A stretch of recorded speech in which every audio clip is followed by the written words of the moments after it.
Acunada en Grecia, heredada en Roma, guarecida en Bizancio, renacida en Italia, desembarcada en esta margen del Atlántico, la cultura del Occidente es también, y por derecho propio, de nosotros los hispanoamericanos. Es la hora de América, cultura para el continente. Lo saluda el doctor Sergio Rincón, fundador y director de Castalia, la única academia que transmite completamente en vivo de manera digital para todo el continente, tanto sus cursos como sus conferencias. Porque allí, donde se hable español desde la California hasta la Tierra de Fuego, reverbera la sagrada fuente de Apolo. Muchas gracias por acompañarnos una vez más en este nuevo episodio de la Hora de América, Cultura para el continente, cuyo propósito de todos conocido consiste en aculturarnos juntamente al calor de la charla, tanto con nuestros profesores como con mis invitados. En esta ocasión estará con nosotros, según se ha advertido, el doctor David Berea, a quien me apresuro a unir a nuestra conversación, mientras, perdón ustedes, mientras saludo a aquellos que ya están con nosotros en la transmisión y se van uniendo en esta sala digital. José Visir, que es idólatra del maestro David Berea, anda por acá entre nosotros. Francis Sánchez 05 anda acá entre nosotros. Un saludo. A Alexitos-78 le mandamos un saludo. Escríbanos, como siempre, para recordarnos desde dónde nos están viendo, desde cuál latitud de la América hispánica o de más allá tiene la gentileza de saludarnos. Que el doctor David Berea se une a nuestra transmisión. Permítame recordarles que estamos en plena campaña de cursos nuevos. Está a punto de comenzar, bueno, casi a punto de comenzar el curso del doctor Juan Pablo García. No sé, ahí está. Ya está el doctor David Berea a cuadro. ¿Cómo estás, David? Buenas tardes. Hola Sergio, buenas tardes, ¿qué tal? Bien, pues nada, aquí haciendo tiempo en lo que aparecías. Aquí estoy, aquí estoy. Recordar a nuestros amigos la oferta de nuestros cursos que tenemos en puerta. Tenemos a partir de el 10 de noviembre, lo cual ya está a la vuelta de la esquina, el curso del doctor Juan Pablo García sobre la segunda parte de El Quijote. No es necesario, como ya he dicho en otras ocasiones, que hayan tomado el primer curso, porque la primera y la segunda parte del Quijote se leen independientemente, y por eso es que ofrecemos un curso sobre de la segunda, que es del juicio de todos los bien entendidos, la mejor de las partes del Quijote. Y a partir del 16 de noviembre, todos los miércoles, durante 5 meses, tendremos el curso sobre experiencia literaria, apoiesis, experiencia literaria para diletantes, que estará a cargo mío, en el que veremos qué es la literatura, cómo se fruye y las principales tradiciones textuales, el poema, la novela, el cuento, el género. Sigo saludando a aquellos que se han unido, mientras el doctor Berea se coloca, ¿no? Con aplomo, como es su costumbre, como hombre de teatro que él es, para entonces comenzar a charlar con nosotros. Está, por ejemplo, también Graciela Cortés. ¿Cómo estás, Graciela? Hace tiempo que no tenemos en clase. Arturo Díaz también está con nosotros. El doctor Pablo García, que yo invocaba hace un momento, a propósito de su curso. ¿Cómo estás, Pablo? Te mando un saludo. O Juan Pablo, como te conocen en el bajo mundo del hispanismo. Bueno, en el bajo mundo del hispanismo, sabes, David, ¿no? Que a Juan Pablo lo conocen como Juan Pablo Mauricio García Álvarez, como si un nombre y un apellido no bastasen. ¿Cómo estás, David? Cuéntame, te veo así como muy serio, ¿cómo andas? ¿Tienes calor? ¿Te duele algo? ¿Estás pensando en qué primer poema vas a decir y cuál poema después va a continuar?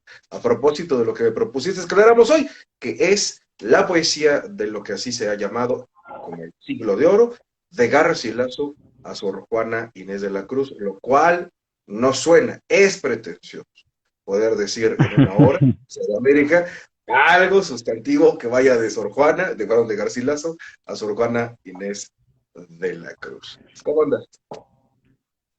Claro, no, bueno, lo de Garcilaso y lo de Sor Juana, pues bueno, es para delimitar un poco en qué tiempos estamos. No habrá tiempo seguramente de leer tantos poemas, pero sí de recomendar unos cuantos, ¿no?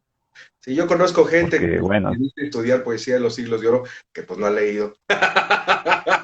Digamos, algunos poemas que debería de conocer que se sucedieron entre los que aparecieron bajo el nombre de Garcilaso luego de su muerte y los de Sor Juana aún en vida, pero en otro continente, en el, ¿no? Antes de que comencemos a charlar, ¿qué te parece si pues, le recordamos a la gente en el caso de que lo hubiese olvidado momentáneamente, cosa que yo dudo? ¿Quién eres tú? El profesor David Berea es el licenciado en Lengua y Literatura Italianas por la Facultad de Filosofía y Letras, donde, como lo he dicho en ya otras ocasiones, tuve el privilegio de ser su profesor. A la vuelta de los años, habíanse dedicado pues, a leer denodadamente literatura tanto italiana como clásica como española. Decidió emprender el camino académico del doctorado, que lo hizo en literatura hispánica por el Colegio de México. Luego de lo cual, bueno, se ha dedicado a la enseñanza, en el ámbito público, en el ámbito privado, ha traducido, ha estado en congresos nacionales e internacionales, recientemente, la semana pasada, si no me equivoco, estuvo en el primer congreso de la Asociación Mexicana de Cervantistas, sí, sí existe eso, quien lo dijera, ¿no? Uh, si existe, David estuvo entre ellos, hablando de cosas pues que la gente luego ignora a propósito de Cervantes López de Vega, estas cosas que él trabaja. Es uno de los profesores de Castalia, como todo el mundo sabe, y está preparando una conferencia y un curso para nosotros sobre aquellas cosas que lo apasionan y lo excitan espiritual e intelectual. En esta ocasión, pues, vamos a hablar con el doctor David Berea en la Hora de América, Cultura para el Continente, de la poesía que se sucedió en nuestra lengua, lo cual significa para nosotros nuestra literatura clásica, entre Garcilaso de la Vega, ya lo hago como David en sus comerciales, entre Garcilaso de la Vega y Sor Juana Inés de la Cruz. Ahora sí, David Berea, díganos, ¿cómo comenzamos? Quizá a lo mejor convenga para aquellos que no hayan tenido la fortuna de escucharte previamente, lo cual es censurable, pero bueno, ocurre. ¿Qué es eso del siglo de oro y por qué he dicho yo que la poesía que se cultivó en aquella época es nuestra poesía clásica? Claro, la literatura de los siglos de oro, o del siglo de oro, ¿no? Y claro, también la España del siglo de oro, ¿no? Es aquella época en la que España es pues una potencia militar, ¿no? En Europa, en el mundo, ¿no? Es la época en la que del Imperio Español, ¿no? Uh -huh. Durante el siglo XVI y el siglo XVII, ¿no? Y es la época también en la que florecen las letras, ¿no? Es decir, en esta época, ya que mencionabas tú de que es nuestra época clásica, pues claro, es la época en la que también los géneros literarios, los estilos, la literatura española en general, obtiene bueno, no es que tuvieran, no antes fuera una literatura ya consolidada, pero bueno, se consolida de mayor forma y será posteriormente modelo para el resto de las literaturas europeas, ¿no? Sí. Tanto en el teatro como en la novela, es decir, nosotros no podemos entender el desarrollo de la novela inglesa del siglo XVIII o del siglo XIX en Francia si no pasamos por Cervantes o la tradicional novela picaresca. No podemos entender la poesía si no pasamos antes por la poesía española, ¿no? Claro, ahí importa también la poesía italiana, ya hablaremos de esto en un momento.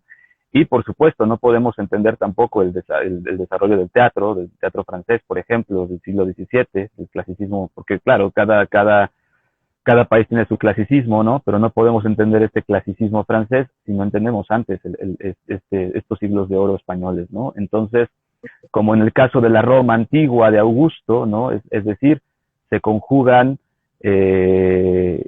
se conjuga el esplendor en las letras como el esplendor en las armas, ¿no?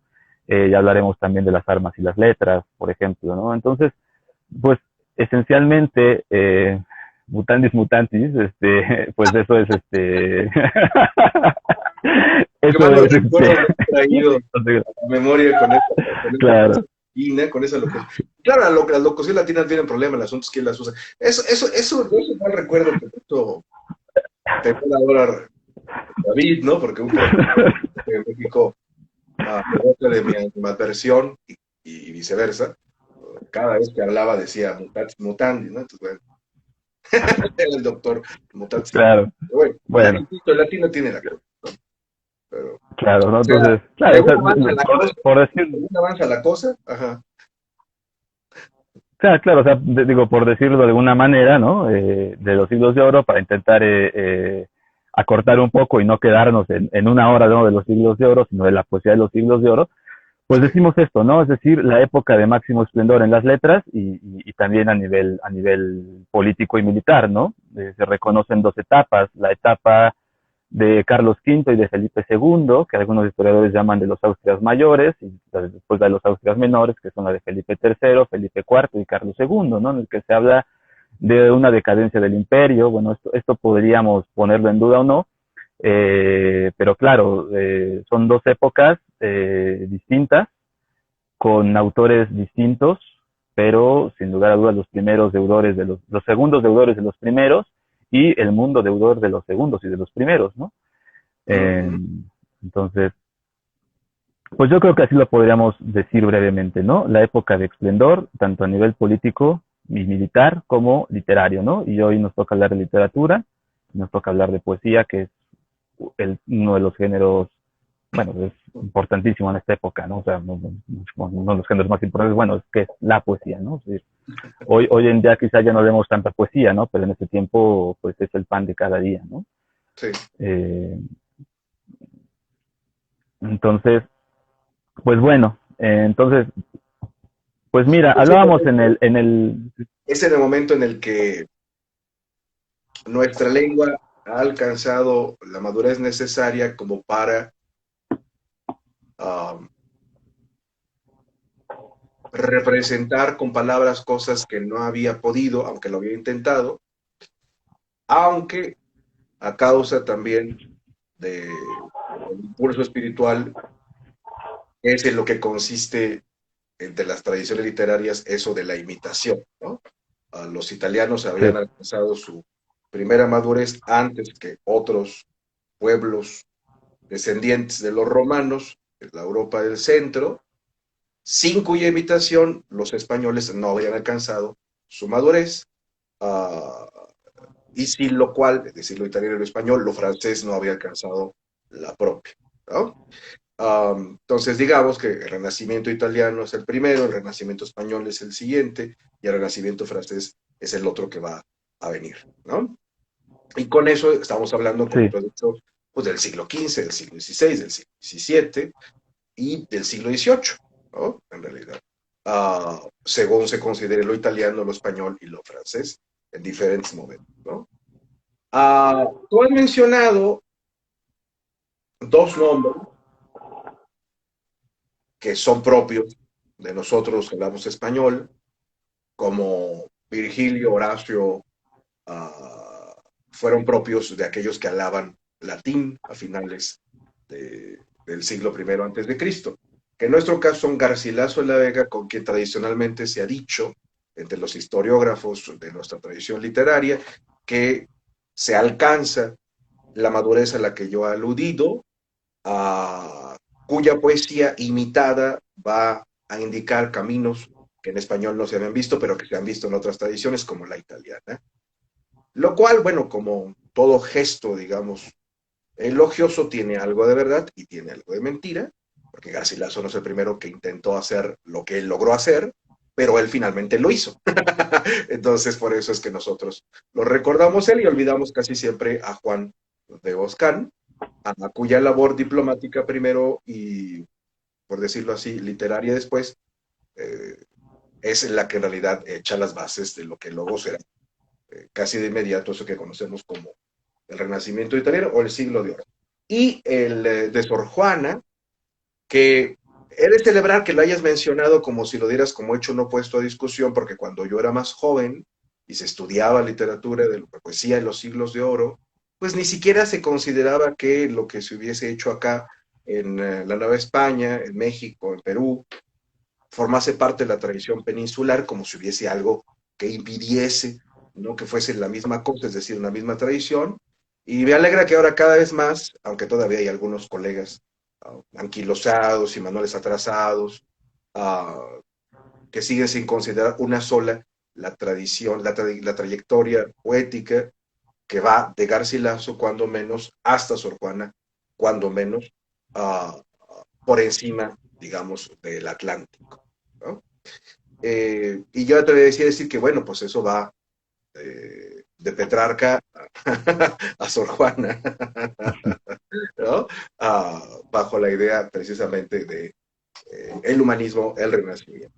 Bueno, entonces, ¿cómo quieres que hablemos? ¿Quieres que hablemos, obviamente, primero de Garcilaso y, si Dios nos permite, Sí. llegar a Sor Juana, ¿no? Pues sí, mira, quiero tocar un punto que has tocado a propósito de lo que mencionas de Sor Juana, o de Petrarca, o de cualquier escritor con quien, ¿no? Que es la cuestión de los límites, ¿no? Que, pues, una labor de la crítica literaria, pues, es fijar límites, cuando empieza un periodo, cuando acaba el otro, y al final, pues, puede cambiar, ¿no? Entonces, sí, como mencionas, el caso de Garcilaso, pues digamos, Garcilaso es el gran poeta del siglo XVI, de la primera mitad del siglo XVI. Tú mencionas a Juan Boscán, que pues también lo mencionaremos hoy. Leeremos un soneto si Dios nos da, si nos da vida a Dios. Claro, porque Boscán se encuentra, ¿no? En Venecia con este embajador, y es el que les dice que introduzca el soneto, ¿no? Que es una forma importantísima en la tradición italiana. Ya antes lo había intentado hacer el Marqués de Santillana, ¿no? En el siglo anterior. Hablamos también de poetas ya de madurez, un siglo anterior, ¿no? Como es el caso del Marqués de Santillana, Jorge Manrique, ¿no? Entonces, pero claro, el caso de Boscán, de la visita de Boscán, y los intentos de Garcilaso por traer esas nuevas formas métricas al español, pues son un parteaguas, ¿no? Porque además coincide con esta época militar, ¿no? Estamos en la época de Carlos V, Garcilaso, que es un soldado, ¿no? Siempre que se habla de las armas y las letras, los poetas españoles eran soldados también. Y bueno, Garcilaso es en este sentido el modelo, ¿no? Tanto su biografía como su poesía, de aquello a lo que debía aspirar el poeta de los siglos de oro, ¿no? Entonces, pues Garcilaso, que digo, vivió en la primera mitad del siglo XVI y murió en batalla contra los franceses. Pues bueno, escribió una serie de sonetos, una serie de canciones, una serie de églogas, ¿no? Y durante mucho tiempo, ya que hablábamos de petrarquismo, que hablábamos de cómo ordenar las poesías, ¿no? Se ha discutido sobre cómo debe ordenarse la poesía de Garcilaso, porque en el petrarquismo llevaban cierto orden estas rimas, ¿no? Digamos, es una discusión que pues no llega mucho, porque se puede ordenar, pero Garcilaso no dejó su obra ordenada de cierta manera, ¿no? Ese fue Herrera, que es más adelante. Herrera, que es otro poeta importante ya de la segunda mitad, es, digamos, uno de los poetas que logra canonizar a Garcilaso también, que logra ir creando esta tradición española de los siglos de oro, y los que vendrán después, pues bueno, leerán a Garcilaso, ¿no? Digamos, Garcilaso además tiene muchos versos que son célebres, ¿no? Quizá hay que recordar a aquel que empieza: dulces prendas por mí mal halladas, ¿no? Que es un verso que recorre la literatura española de los siglos de oro en todos lados, ¿no? Es decir, se usa burlescamente, se usa seriamente, se imita, entonces está en todos lados, ¿no? Entonces, Garcilaso,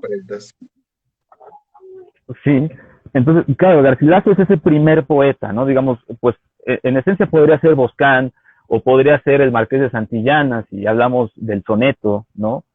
Pero pues Garcilaso tiene esa importancia, ¿no? Es decir, es este gran primer poeta que sigue la estela de los italianos, pero que también sigue la estela de sus antecesores, ¿no?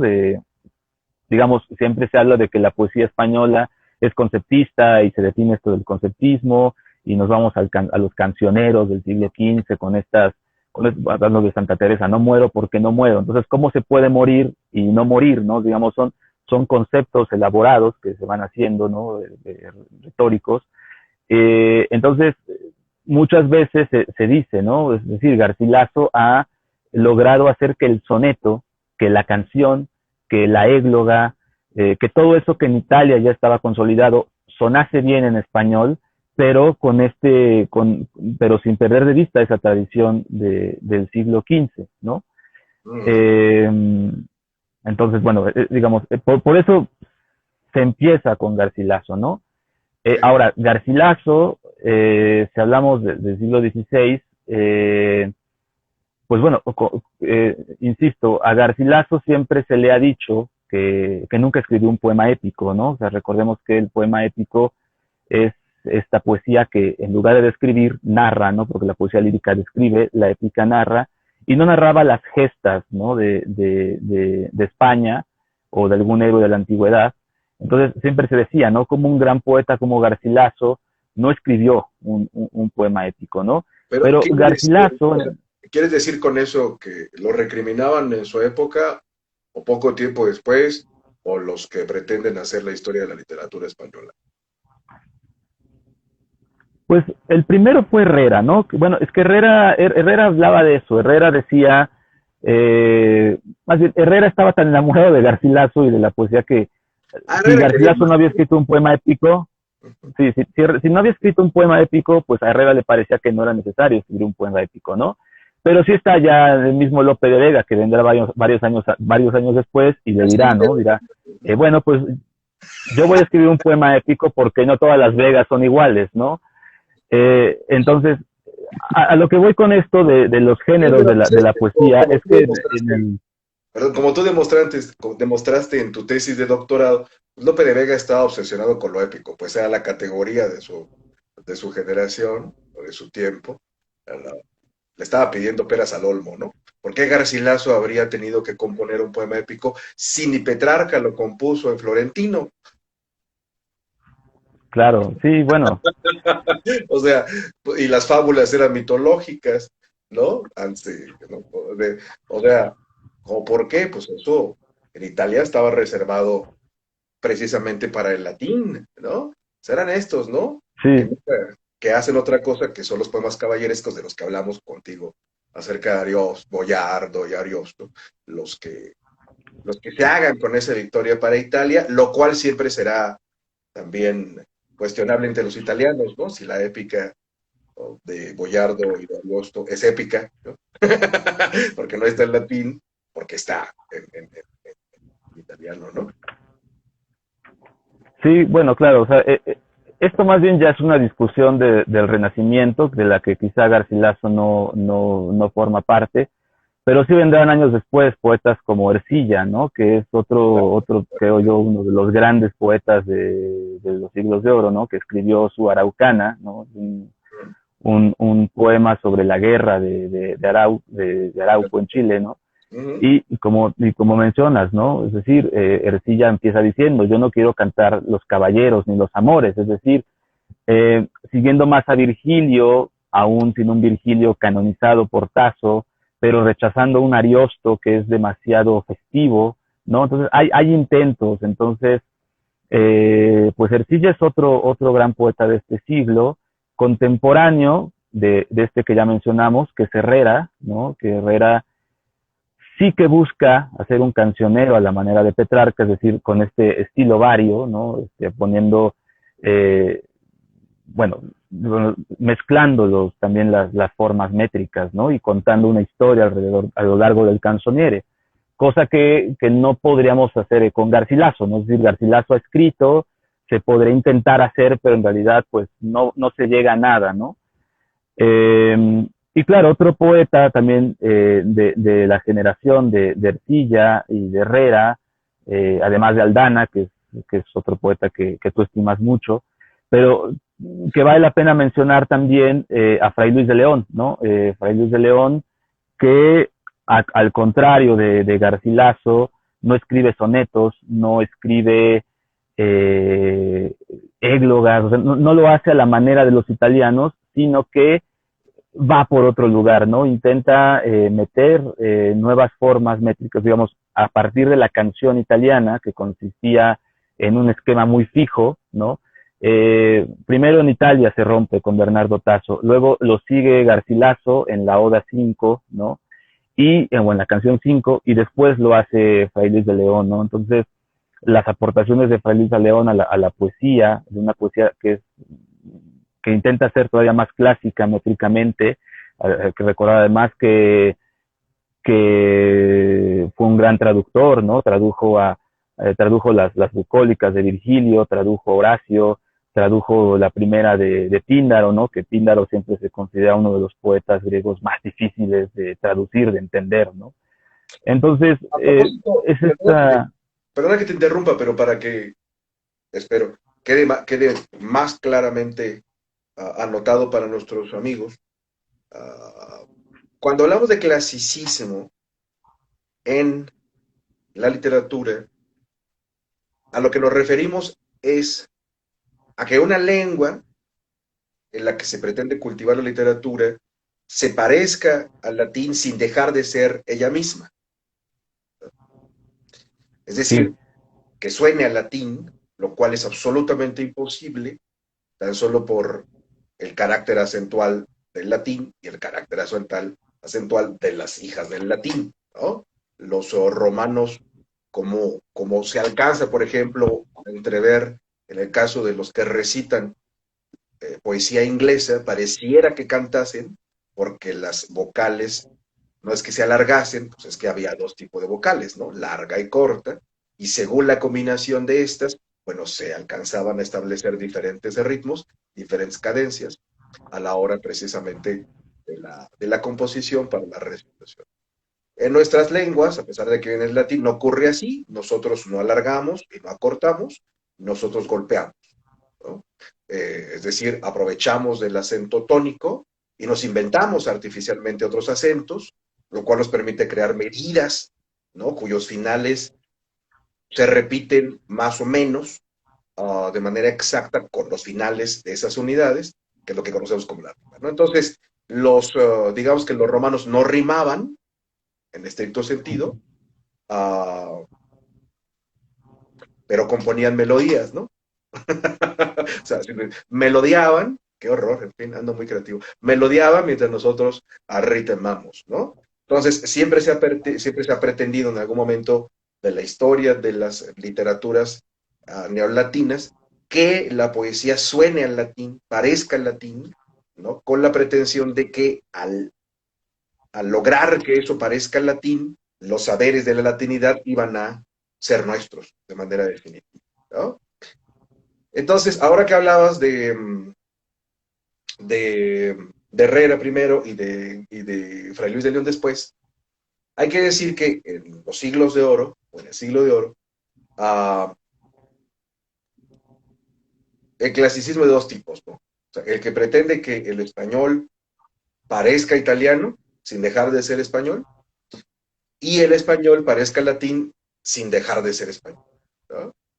Y me parece, a menos de que me equivoque, y si me equivoco, corrígeme, que la primera pretensión fue la italiana o la italianística, ¿no? O la italianizante, y luego la latinizante, ¿no?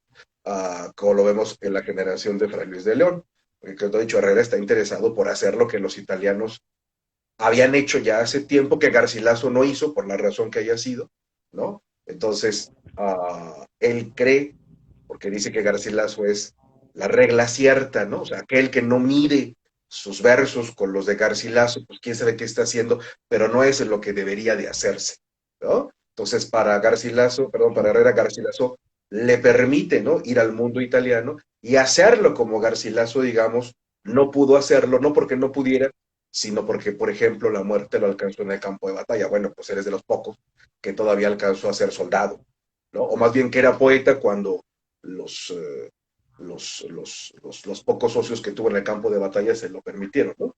La generación que vendrá, pues ya no va a la guerra, ¿no? Como la guerrera, por ejemplo, ¿no? O como la de Fray Luis, que ya es un sí, administrador de la universidad y se peleaba con todos, como nosotros peleamos ahora con, con las autoridades universitarias, ¿no? sí. Bueno, eso es lo que me vino a la mente ahora que te estaba escuchando acerca del clasicismo, ¿no? Sí, es que claro, esto es un mundo porque, digamos, esto de querer adaptar la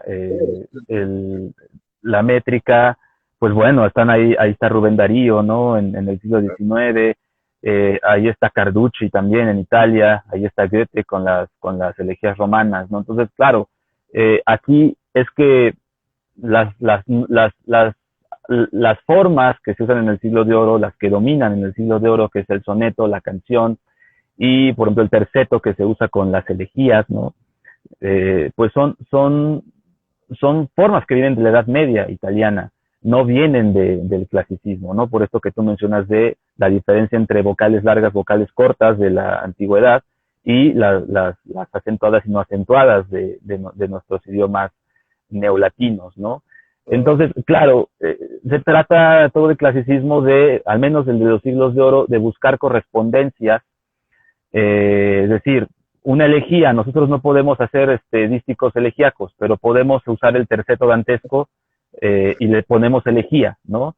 Es Nosotros que la égloga, pues la égloga, ese es el punto, ¿no? Porque nos han escuchado muchas veces hablar de, perdona que te interrumpa, de imitación, pero este punto que has tratado, en este punto consiste lo de la imitación, o digamos lo de la imitada, lo de imitar. sí, O los italianos ya habían imitado el latín, ¿no? Y se hicieron con sus formas. ¿Para qué imitar el latín si el italiano ya lo imitó?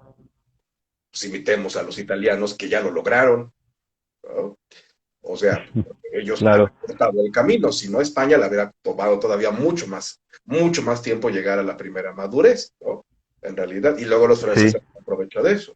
Entonces, en eso consiste la imitación, o sea, no es un gesto pedantesco el yo voy a, no. Lo que pasa es que hay pueblos que ya lo hicieron y se saca provecho de ellos, lo cual hace que el español entonces pertenezca a la familia de las lenguas cultas, que comenzaban, digamos, a sentarse al banquete de la idea que siempre hemos tenido en el Occidente sobre la romanidad, ¿no?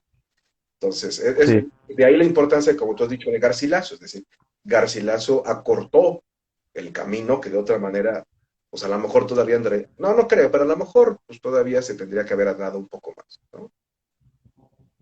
Por eso dice Sí, Herrera, y ¿te mira, acuerdas, no? Por eso dice Herrera, ¿te acuerdas? Bueno, gracias a lo que ha pasado, ¿no? Pues es que nosotros ahora podemos decir que hemos superado a los italianos, ¿no? sí, Que ahora toca que a nosotros nos imiten, ¿no? Él exagera, pues porque todavía no serán sujeto de imitación, sino hasta la generación de Lope de Vega, pero bueno, ya falta poco. sí. Y mira, para no quedarnos sin recitar y explicar mejor esto de la imitación, pues tenemos aquí un soneto de Garcilaso, un soneto famosísimo, que valdrá la pena leerlo. Hablábamos en otras horas de América anteriores, en la hora de América que dedicamos a Horacio, para que quien nos esté viendo vaya a verlas también. Hablamos de la importancia de Horacio en Occidente y hablábamos de la oda número 11 del libro 1, ¿no? Que decía Carpe diem, cuan minimum la postero, ¿no? Es los últimos versos, ¿no? Entonces le dice, aprovecha el día, ¿no? Le dice a Leucone, ¿no? Mm. Que no busque en los astros, que no intente saber qué es el futuro, ¿no? Y que aproveche el día, entonces hablamos de esto de carpe, ¿no? Que es como recoger en el cultivo o simplemente agarrar, ¿no? Se puede traducir de muchas maneras. Entonces, eh, por ejemplo, Bernardo Tasso, que es un poeta italiano muy importante del siglo XVI, escribió un soneto que decía, mentre que l'aureo crin bondeggia intorno, comienza, ¿no? O sea, mientras que el crin, o bueno, el cabello, que en español crin es el de caballo, ¿no? Mientras que el cabello rubio, ¿no? Pues es rubio y está rizado, ¿no? Le dice, pues aprovecha el día, ¿no? Ahí está Horacio y se reconoce, ¿no? Entonces, Garcilaso tiene un soneto muy famoso que es este, ¿no? En tanto que de rosa y de azucena se muestra la color en vuestro gesto, y que vuestro mirar, ardiente honesto, con clara luz la tempestad serena, y en tanto que el cabello que en la vena, Doro se escogió con vuelo presto, por el hermoso cuello blanco enhiesto, el viento mueve, esparce y desordena, ¿no? O sea, aquí dice, ¿no? Mientras a ti, muchacha, te pasan todas estas cosas, ¿no? El cabello es rubio, es decir, describe una serie de tópicos petrarquistas, ¿no? Esta es otra cosa importante del petrarquismo, ¿no? Ya no es la poesía con esa carga agustiniana de Petrarca, pero sí prevalecen las figuras, ¿no? La mujer que tiene los cabellos como de oro, la piel blanca, etcétera, etcétera, ¿no? Entonces, mientras eres joven y tomando todos los tópicos de la tradición petrarquista, rubia, y dice, coged de vuestra alegre primavera, coged, carpe diem, ¿no? Coged de vuestra alegre primavera el dulce fruto, antes que el tiempo airado cubra de nieve la hermosa cumbre. marchitará la rosa el viento helado, todo lo mudará la edad ligera, por no hacer mudanza en su costumbre, ¿no? Entonces, claro, ese es un ejemplo de ese clasicismo, ¿no? Es decir, no podemos imitarlo métricamente, pero podemos tomar los temas, ¿no? Y más de un poeta como Horacio. O sea, quien lo intenta de alguna manera, porque también se sirve de equivalencias, imitar, ¿no? Métricamente, pues será la generación de Fray Luis de León, ¿no? Será Fray Luis de León quien lo hará en las canciones que son de estancias, ¿no? Que es la medida, la estrofa más corta, y no tan fija como la medieval, que es la que todavía usa Garcilaso, al menos en las 4 primeras canciones, porque la quinta ya es justamente el inicio de esta nueva oda, ¿no? Entonces, para avanzar y llegar a nuestros poetas barrocos, pues bueno, pues la comparación, pues tú ya sabrás a dónde voy, ¿no? Para ir al siglo XVII, ¿no? El siglo, que repito, ¿no? El de los Austrias menores, que es un siglo el que nosotros llamamos el barroco, ¿no? Que hay un cambio importante. Se suele hablar mucho de la decepción por el mundo después del viaje humanístico, del Renacimiento, estas cosas, ¿no? Pero lo que sí es cierto es que hay, por ejemplo, una mayor importancia es cuando dentro de la tradición española, dentro de esta tradición que ya se ha consolidado en el Renacimiento, permea la tradición también tradicional y popular, ¿no? Por eso es que está el teatro de Lope de Vega. El siglo empieza con esto que han llamado algunos como la generación de 1580, ¿no? Quizá imitando la generación del 98, del 27, que es cuando Góngora y Lope se encuentran por primera vez y escriben romances, a la manera de los romances que circulaban en España, ¿no? Romances que hablan sobre moros, romances que hablan sobre pastores, pero con esta métrica de la poesía popular, ¿no? Tradicional y popular de la Edad Media, y es lo que nosotros conocemos como el romancero nuevo, ¿no? Entonces, han circulado muchísimos estos poemas. Entonces, se dice que algunos pertenecen a Lope, otros a Góngora, pero es que en ese tiempo circulaba nada más, ¿no? Entonces, hay uno de Lope que es de un moro que va a salir de casa y dice, ensíllame el rucio, ¿no? Y después Góngora responde diciendo, ensíllame el asno, ¿no? Entonces, claro, estas cosas que traían entre ellos, pero claro, el barroco también tiene esta importancia, ¿no? Ahora, regresando a Garcilaso, regresando al Carpe Diem, regresando al clasicismo, pues está este soneto de Góngora que voy a leer, ¿no? Que es también sumamente conocido, ¿no? Mientras por competir con tu cabello, oro bruñido al sol relumbra en vano, mientras con menosprecio en medio el llano, mira tu blanca frente el lirio bello, mientras a cada labio por cogello, siguen más ojos que al clavel temprano, y mientras triunfa con desdén lozano de luciente cristal tu gentil cuello, goza cuello, cabello, labio y frente, antes que lo que fue en tu edad dorada, oro, lirio, clavel, cristal luciente, no solo en plata o viola troncada se vuelva, mas tú y ello juntamente, en tierra, en humo, en polvo, en sombra, en nada, ¿no? Entonces, claro, los últimos versos son célebres, ¿no? Y aquí, a propósito de la imitación, ¿no? Es decir, Garcilaso ya había imitado a Bernardo Tasso, y Bernardo Tasso ya había imitado a Horacio, ¿no? Ahora Góngora imita a Garcilaso con una construcción sintáctica un poco más complicada y con un verso final que a todas luces sorprende más que el de Garcilaso, ¿no? Porque el soneto sorprendía al final. Y bueno, y ya que estamos en esto, y ya que mencionamos a Sor Juana, pues vamos a ver uno de Sor Juana, que a ciencia cierta no es lo mismo. Es decir, aquí es importante ver, es otro soneto muy famoso, ¿no? No es un soneto que participe de la imitación de Horacio directamente, pero que ya está jugando con estos versos de Góngora, ¿no? Que que ves engaño colorido, que del arte ostentando los primores, con falsos silogismos de colores, es cauteloso engaño del sentido. En quien la lisonja ha pretendido excusar de los años los horrores, y venciendo del tiempo los rigores, triunfar de la vejez y del olvido, Es un vano artificio del cuidado, es una flor al viento delicada, es un resguardo inútil por el hado, es una necia diligencia errada, es un afán caduco y bien mirado, es cadáver, es polvo, es sombra, es nada, ¿no? Aquí tenemos más bien que es un cuadro, ¿no? Que se le pinta a Sor Juana y dice Sor Juana, bueno, yo no soy tan bella como dice el tal cuadro. Claro, entonces es otro tema completamente distinto al que manejan Garcilaso y Góngora, pero este último verso ya participa, ¿no? Es decir, y aquí ya se ve entonces ese tránsito, ¿no? De un Garcilaso que, aunque es un gran poeta, todavía imita a los italianos, ¿no? O sea, digamos, él es como el que introduce todo, un Góngora que ya juega más, ¿no? En una tradición más consolidada o que ya está llegando al límite de la perfección, lo podemos decir de una manera exagerada, y Sor Juana, ¿no? Que ya participa, ¿no?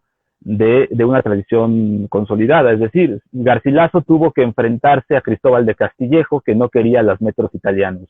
Góngora tuvo que enfrentarse a Lope, que, bueno, tenían diferencias respecto al clasicismo, ¿no? Respecto a cómo hacer poesía.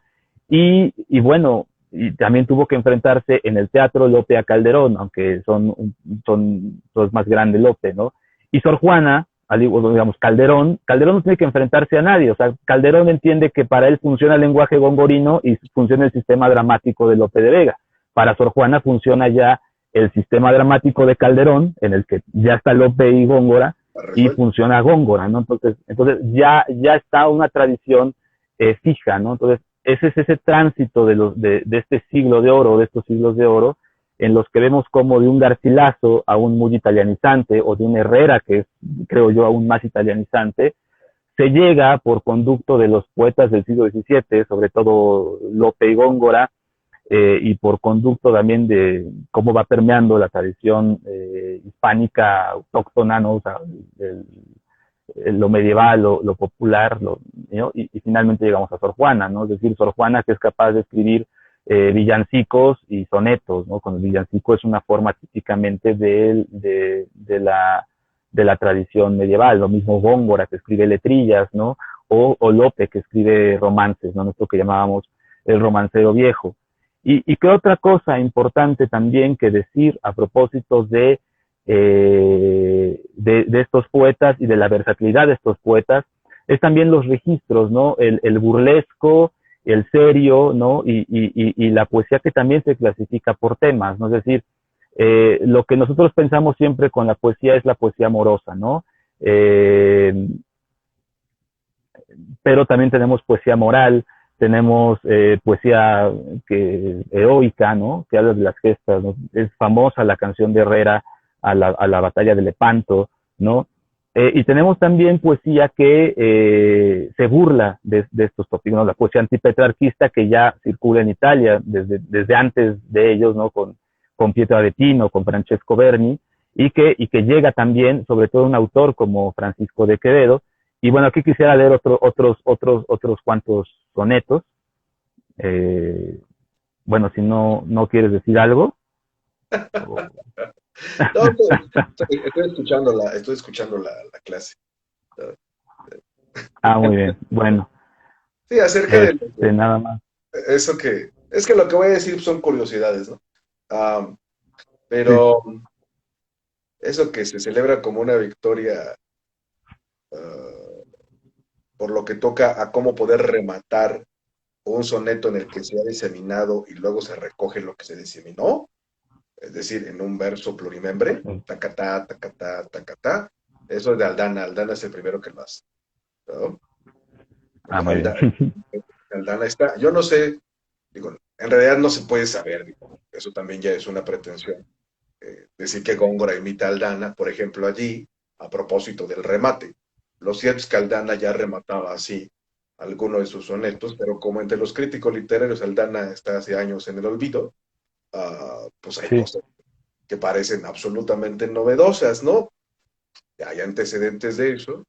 Um, y luego lo que dijiste, Sor Juana, es un ejemplo claro de que la imitación, al menos en su primera etapa, en la cual lo italiano se hace objeto de idolatría hispánica, eh, el fondo termina por acarrear la forma, pero más adelante se puede solamente trabajar con la forma, como en el caso de Sor Juana, ¿no? Porque claramente, o sea, en Sor sí, Juana sí se alcanza a notar que lo que quiere dar a entender es que ella conoce, ¿no?, cómo remata, por ejemplo, los sonetos Góngora, y cómo ella, siguiendo a Góngora, los remata a propósito de otro tema, ¿no? Es decir, que ella sí. domina, que ella domina la técnica a grado tal que puede, pues, tratar de cualquier cosa, ¿verdad? Y no por eso deslucir, si se la compara, cosa que era normal en aquella época con, digamos, su modelo, que en ese caso en particular era, era Góngora, ¿no? Sí. Fíjate que ahorita me acordé, nada más que no lo encuentro, así que es que enseño los libros, ahí está. Me acordé, ¿Qué dirías que tú? En Herrera, alguna vez leí en Herrera, porque Herrera escribió muchísimo, ¿no? O sea, Herrera publica primero algunas obras, luego se publican las póstumas de 1619. O sea, Herrera es muchísima poesía, ¿no? Luego la poesía que ha aparecido después, este, esas cosas de las que solo se ha encargado Oreste Macri, ¿no? Este, ¿Qué filólogo tan aventajado era Oreste Macri? A mí me siguen asombrando las monografías que él publicó hace casi 100 años, ¿sabes? Haciendo cuentas, hace casi 100 años, Macri comenzaba a hablar de Herrera y comenzaba a hablar de Fray Luis de León, sí, aún antes de que los intentara editar. Pero luego de Macri se ha dicho poco, la verdad, ¿no? Acerca sí. de lo Y, uno y de y lo otro. encontré alguna vez que, ahorita me acordé, más que no lo logré encontrar ahora, Además, ¿quién se llama Oreste? este remate, este remate plurimembre, lo vi en Herrera alguna vez, y justamente también en este juego de cadáver, polvo, sombra, Es nada. O que, sea, es que, es algo es que que eso, ya es que está en la eso tradición. viene de Italia, ¿no? El remate plurimembre Sí, viene de, sí. digo, yo me atreveré a decir, o Entonces, sea, que no se puede decir porque ese es un, digamos, yo creo que se dice a causa de la ceguera filológica, cuando la filología no se cultiva como se debe, que a propósito del principio de la imitación, cualquier cosa se puede alcanzar a rastrear, ¿no? sí, Pero una cosa es trazar, o sea, poder seguir la trayectoria que que los discursos literarios entre sí le permiten a uno trazar y seguir para instrucción o para deleite, y otra cosa es intentar filiar, ¿no?, los discursos literarios como si se tratasen de testimonios que se van a editar, y yo creo que esa suele ser la confusión más frecuente entre los que de buena fe estudian el siglo de oro. En algún momento, en alguno de los seminarios de tesis, cuando yo elaboraba la mía, antes de defenderla, me dijo por ahí, pues es que la tesis de Sergio trata de un soneto, ¿no? Y yo, ¿cómo por qué habría de tratar de dos? Si en ese soneto, o sea, si en ese soneto, si en eso se concentran 800 años de poesía occidental, ¿no?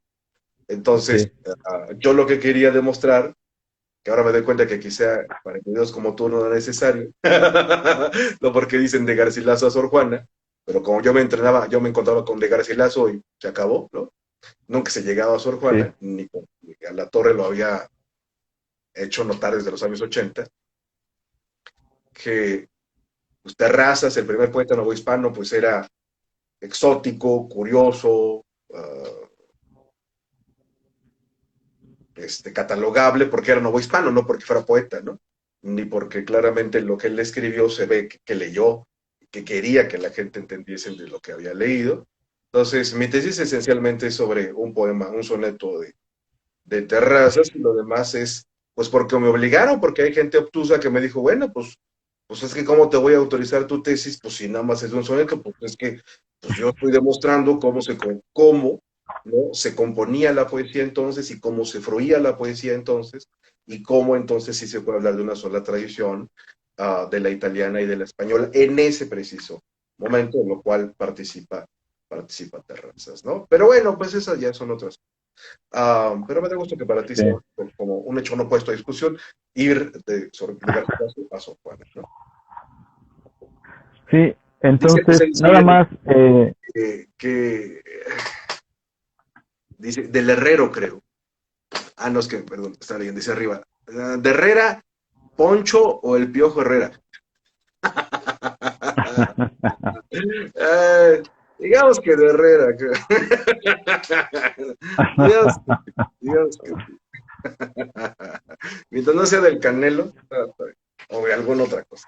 claro, sí. Bueno, ya, ¿qué estabas buscando de Herrera? No, te digo que estaba buscando eso, pero en realidad estaba buscando porque hablábamos de esto de la parodia, de lo burlesco también. Pues otro ejemplo, ¿no? Otro ejemplo también que tú reconocerás de inmediato que voy a leer, empezando por Boscano, que es el más célebre, ¿no? Pero bueno, eh, Antonio Latorre tiene un libro entero sobre esto, ¿no? Sobre el sueño en la poesía, ¿no? El señor. Entonces, dice Bosca, dulce soñar y dulce congojarme, cuando estaba soñando que soñaba, dulce gozar con lo que me engañaba, si un poco más durara el engañarme. Dulce no estar en mí que figurarme, podía cuanto bien yo deseaba, dulce placer aunque me importunaba, que alguna vez llegaba a despertarme. Oh sueño, cuánto más leve y sabroso me fueras si vinieras tan pesado, que asentaras en mí con más reposo. Durmiendo en mí, en fin, fui bienaventurado, y es justo en la mentira ser dichoso, quien siempre en la verdad fue desdichado, ¿no?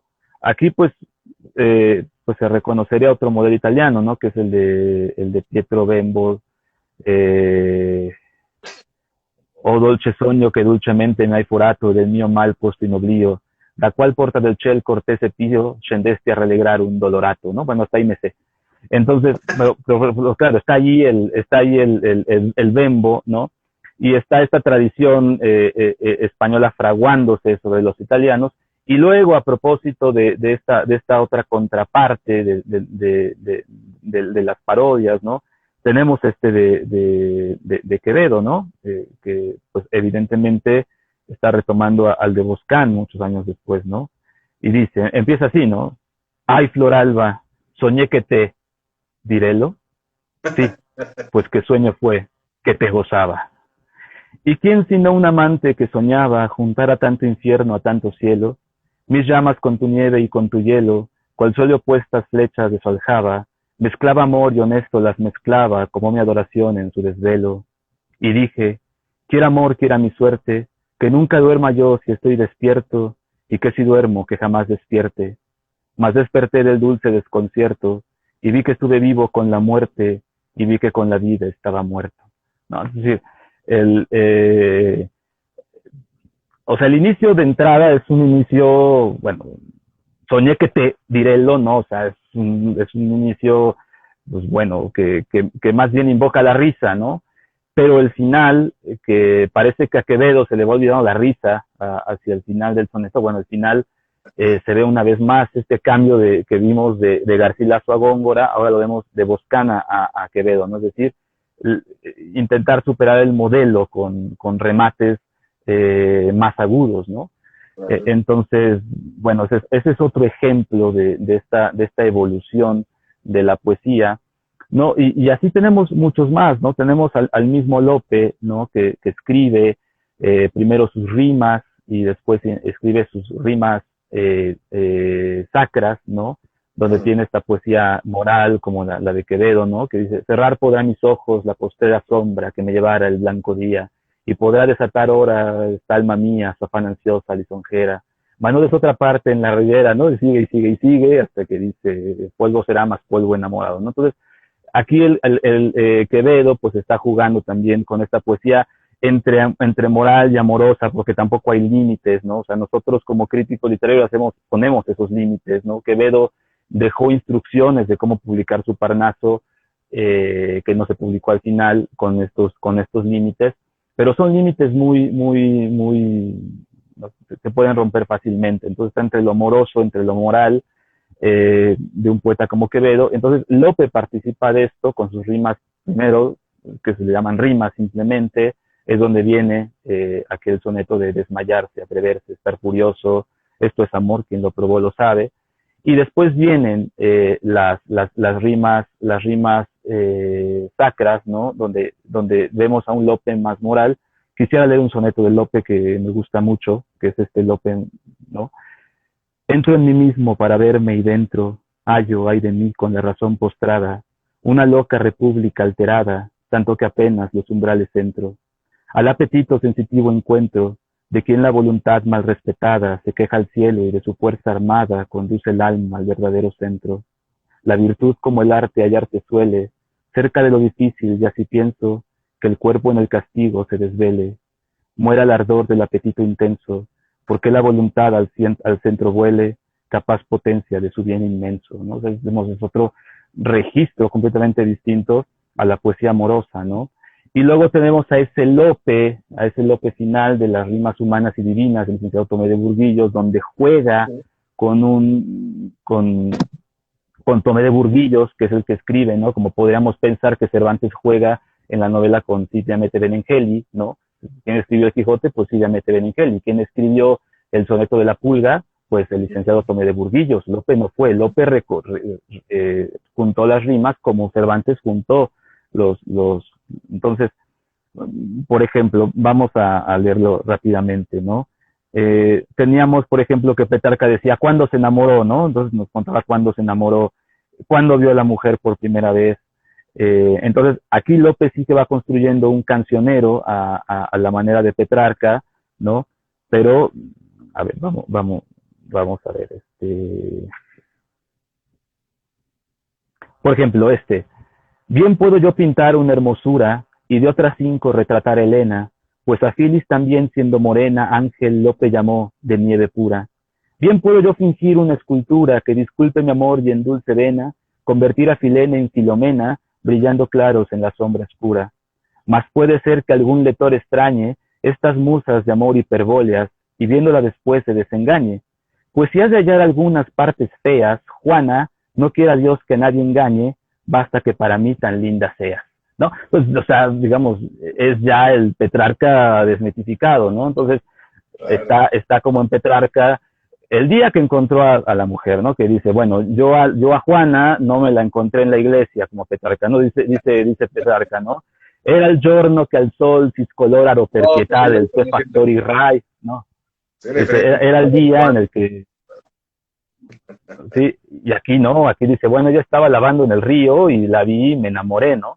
Entonces, es esta otra beta de la poesía y pues que está allí, ¿no? O sea, que están los registros de el cómico burlesco, el amoroso, el heroico, ¿no? Y todo convive aquí y es al final pues un mundo de poesía, ¿no? Y al lado de Lope, de Fray Luis, de Quevedo, de Góngora, ¿no? Pues hay otros grandes poetas como Juan de Arquijo, como el Conde de Villamediana, ¿no?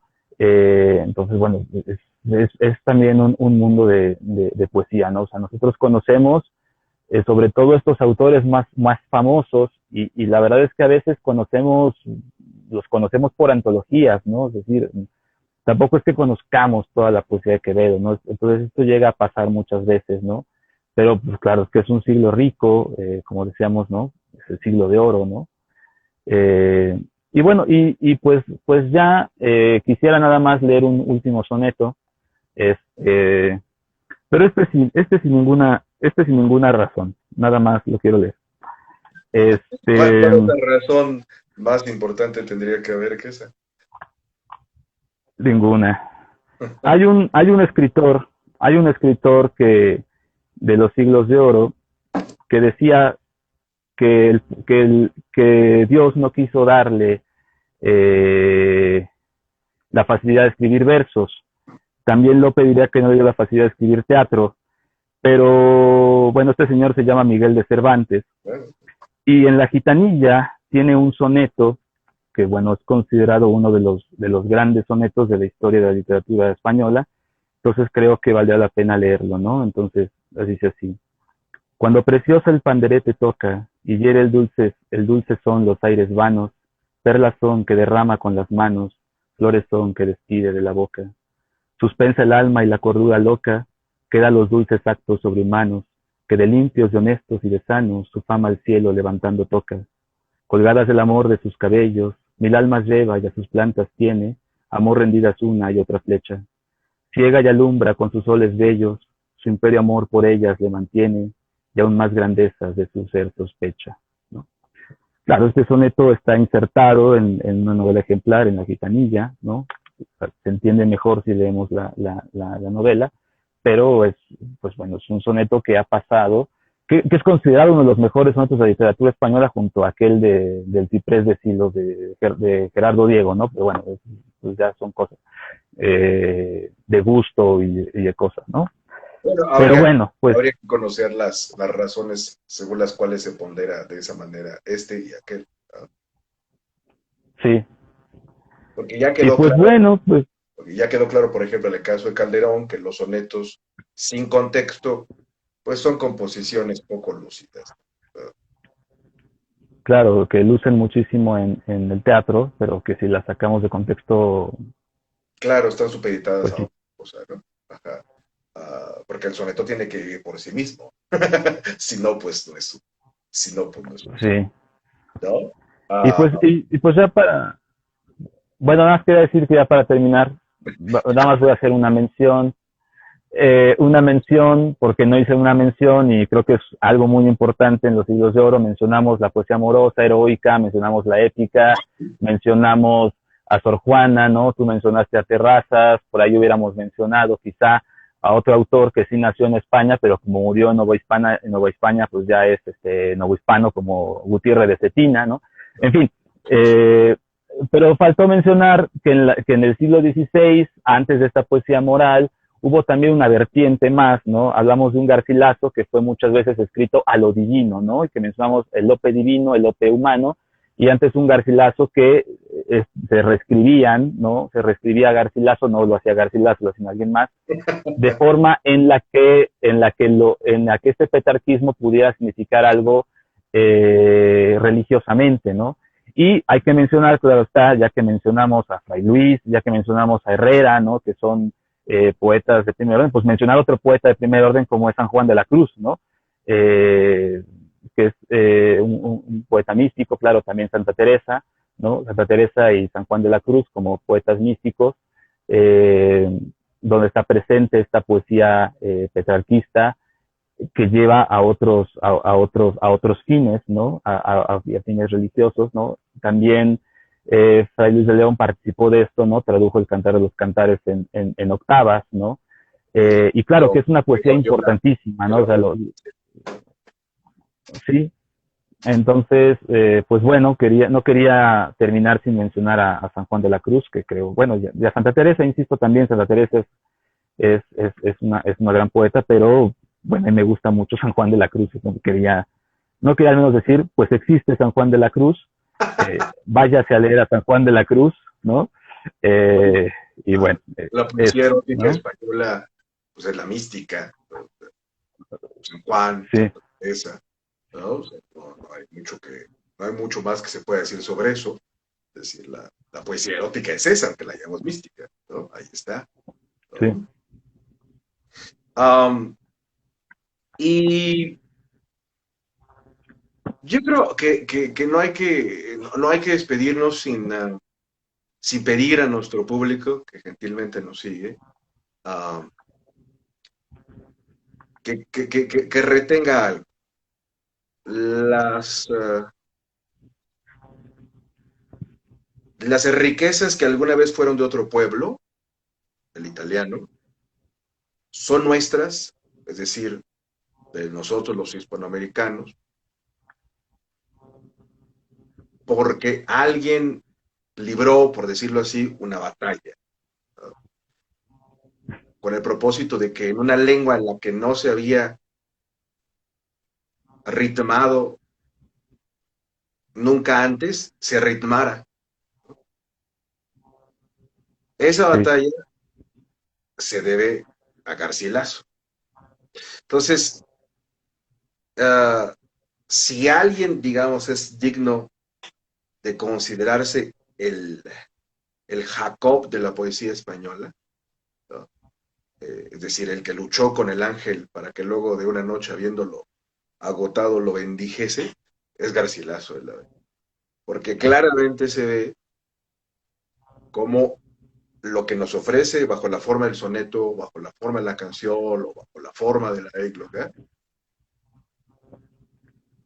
no es como la de los italianos, no es como las de los italianos, pero todas las que veremos son mejores que las suyas porque él logró esas. sí, Antes de él vemos como, por ejemplo, Francisco Imperial escribe ya en endecasílabos, pero eso no lo hace un poeta a la italiana y tampoco pretende, ¿no?, hacerse con las formas que en ese verso se componen en Italia. Vemos al Marqués de Santillana que no comprende cabalmente qué cosa es un soneto, pero a todas luces le interesa saber qué es eso como hombre culto que es, aparte porque era amigo del que quizá era el más culto de su generación, Enrique de Villena, ¿no? Um, los sonetos del Marqués son cosas particularmente ríspidas, ¿no? Pero ahí está, es la primera sí, intentona de eso, que sin embargo no cuaja, ¿no? Pues porque el español aún no estaba para eso y él tenía otras obligaciones, pues era marqués, no de nombre, ¿no? él sí, él sí defendía claro, la frontera hispánica, ¿no? Tenía otras obligaciones, ¿no?, que lo alejaban, digamos, de a ver si cuaja o no cuaja el soneto. Ah, pero sí, oh, el caso de Garcilaso, que para Herrera será regla cierta, y entonces luego de Garcilaso pues, se puede hablar del, perdón, de Herrera se puede hablar del garcilacismo, pues que llegará hasta la generación del 27, con todo, a pesar del modernismo, ¿no?, a pesar de Darío y Lugones, llegará hasta la generación del 27. En versos incluso tan manidos como ese que nadie comprende de Neruda. Me gusta cuando callas porque estás como ausente. No, pues es un garcilazo, ¿no? O sea, eso es garcilazo fragmentado, garcilazo saqueado, ¿no? Como hacen todos los poetas que tengan conciencia de su tradición en habla, en habla española. Entonces, si me lo permites, quisiera leerte uno de los sonetos de entre los de Garcilaso que a mí más me conmueven, porque en él se ve también la lucha en contra del ángel, pero es quizá uno de los menos afectados, no porque se lo proponga, es decir, porque él ha sido barroco, sino porque es, creo, uno de los que más ligeros le quedan, ¿no? Si es que la ligereza y la ligereza y la pesadumbre, ¿no?, por lo que toca a las palabras en cuanto a materia del poema se pueden usar para calificar una obra literaria, ¿no? Pero bueno, ya lo hicieron los hombres del 19. Decían que las composiciones eran soberbias, ¿no? El quinto de los sonetos de Garcilaso, ¿no? ya, Escrito está en mi alma vuestro gesto, y cuanto yo escribir de vos deseo. Vos sola lo escribistes, yo lo leo tan solo, que aún de vos me guardo en esto. En esto estoy y estaré siempre puesto, que aunque no cabe en mí cuanto en vos veo, de tanto bien lo que no entiendo creo, tomando ya la fe por presupuesto. Yo no nací sino para quereros, mi alma os ha cortado a su medida, por hábito del alma misma os quiero. Cuanto tengo confieso yo de veros, por vos nací, por vos tengo la vida, por vos he de morir y por vos. Eso es hacer con con los lugares comunes de la tradición española algo que no se había visto, ¿no?, ritmado a la italiana en España, ¿no? sí, Porque todo lo demás pues clásico latinizante o clásico italianizante, ¿no? Y este es un buen ejemplo, digamos, de cómo las dos tradiciones comienzan a convivir y dicen, pues esto ya está en un cancionero, sí, pero pues no es un soneto, ¿no? Y este soneto, digamos, el amoroso, es el que va a pervivir en nuestra tradición, ¿no? No por nada Neruda es celebrado por 100 sonetos, ¿no?, que además son de amor sí, y una canción desesperada. ya, Bueno, pues en Garcilaso no tendríamos no tendríamos ego. Doctor David Berea, ha sido un placer haber platicado en esta ocasión durante la hora de América Cultura para el continente a propósito de cosas que nos han acumulado espiritualmente desde que el destino nos hizo cruzar por el mismo camino, es decir, la poesía que se fue sucediendo entre, por usar dos nombres célebres para ubicarnos en el tiempo, entre Garcilaso de la Vega y Sor Juana de la Cruz. Yo creo que tú que creerás como yo uh, que así como los romanos podían leer la Eneida o podían leer las Odas de Virgilio aquella, de Horacio estas, nosotros tenemos la fortuna de leer a Garcilaso y a Sor Juana, y entre el uno y la otra, a Herrera, a Aldana, a Fray de León, a Lope, a Góngora, a Quevedo, a los Argensola y a muchos otros que ahora no voy a nombrar porque pues, nos llevaría otra hora de América sin siquiera comenzar a leerlos. Entonces, pues aprovechemos, ¿no, doctor, el tiempo de leer a estos que componían poesía y no disponían tan solo frases en vertical.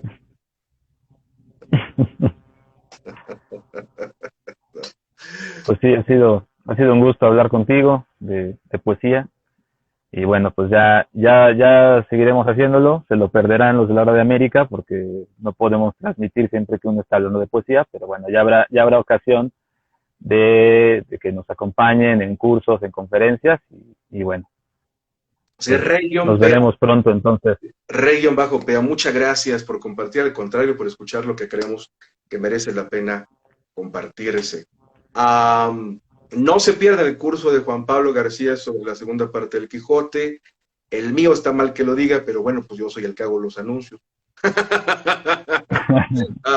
El mío sobre experiencia literaria diletantes, esto que acabamos de hacer es lo que pretenderé ser también allá, según mis capacidades y mis limitaciones, no entender qué es el hecho literario y cómo disfrutar de él para entender un pueblo del cual provino, ¿no? Y que nos permite entonces recordarlo por la misma razón. Escríbanos, díganos de qué quieren que hablemos en la hora de América con el doctor David Berea, con la maestra Victoria Montemayor, con el doctor Juan Pablo García.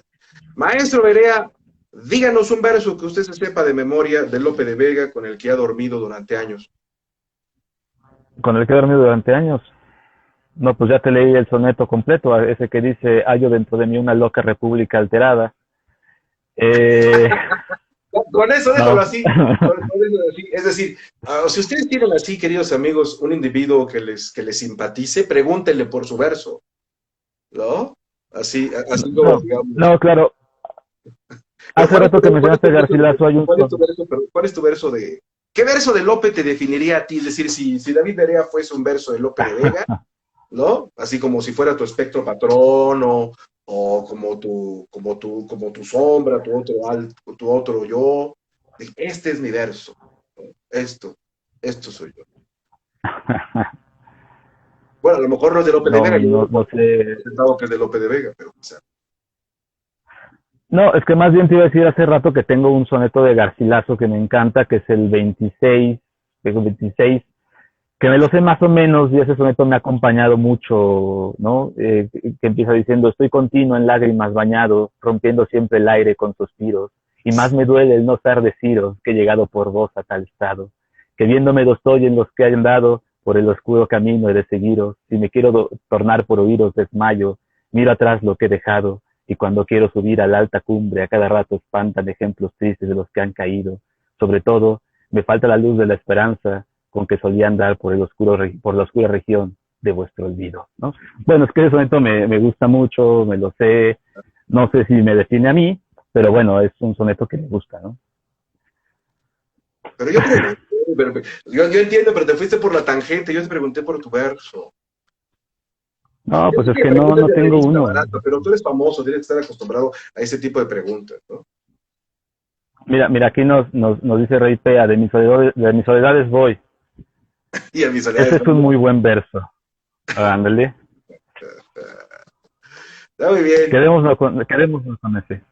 Está muy bien. Bueno, pues que se hagan las apuestas. Según ustedes, dilectos de las musas, ¿cuál es el verso que define al doctor Berea, según lo han escuchado hablar en estas ocasiones, es decir, durante la hora de América. Te voy a decir, algunas me preguntaron por qué hice mi tesis sobre Francisco de Terrazas, ¿no?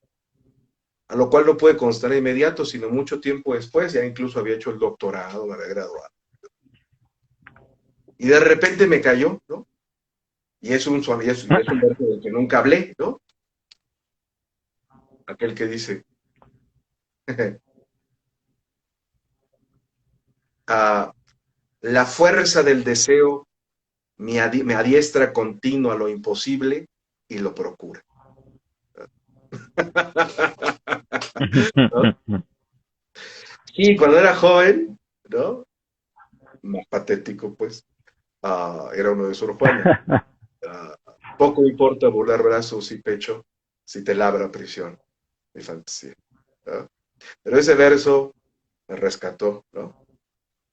Cuando era un rollizo joven homosexual de 13 o 14 años. Lo único que ha cambiado de eso es que ya no soy joven. Esto ha sido la hora de América en compañía del doctor David Berea, quien nos ha deleitado, además de explicarnos algunos de los muchos que bien valen leerlos, de los versos que se sumaron entre Garcilaso de la Vega y Sor Juana Inés de la Cruz. Hasta otra ocasión, doctor David Berea. Muchas gracias. Hasta luego, gracias. Saludos a todos. Chao.